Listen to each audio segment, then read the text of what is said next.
জংলি বেগুন গাছের সঙ্গে গ্রাফটিং পদ্ধতিতে হাইব্রিড জাতের টমেটো চাষ করে সফলতা পেয়েছেন নওগাঁর জহুরুল ইসলাম।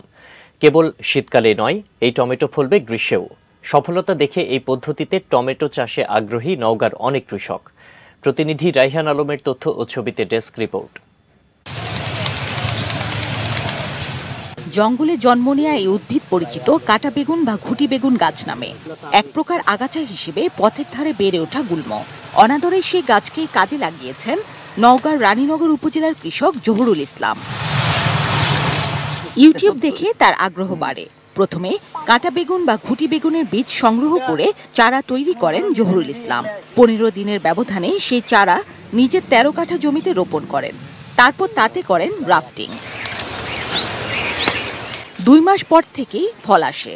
এই প্রক্রিয়ায় তৈরি গাছে অনেক বেশি টমেটো ধরে, যা থেকে প্রতিদিন 60 থেকে 70 কেজি টমেটো পাচ্ছেন এই সফল চাষি। গ্রীষ্মকালীন অধিক তাপের ভেতরে যে এত সুন্দর টমেটো ধরা, আর এই যে থোপা থোপা, এটা শীতকালেও এইরকম টমেটো ধরে না। আর লাভজনক, প্রচুর লাভজনক। এখন বাজারে 10 থেকে 20 টাকা কেজি বেচা মানে অনেক টাকা লাভবান।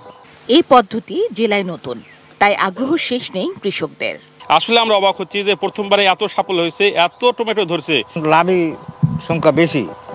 আমরা মরিচ লাগাতে ঠকে গেছি না, এটা তো আমরা কোনোদিন দেখিনি। এটা তো হঠাৎ করে এবারই বলতেছি নতুন প্রযুক্তি। কাঁচা বেগুন গাছের রোগ প্রতিরোধ ক্ষমতা ও আয়ুষ্কাল অনেক বেশি। যেখানে একটি টমেটো গাছ মাত্র 3 মাস বাঁচে, সেখানে এই গাছ 1 বছর পর্যন্ত বেঁচে থাকে।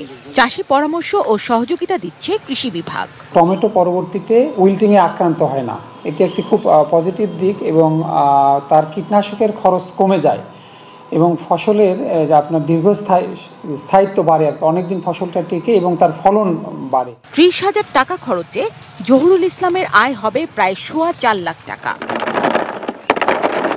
জিনিয়া ইসলাম, ডেস্ক রিপোর্ট, ATN নিউজ।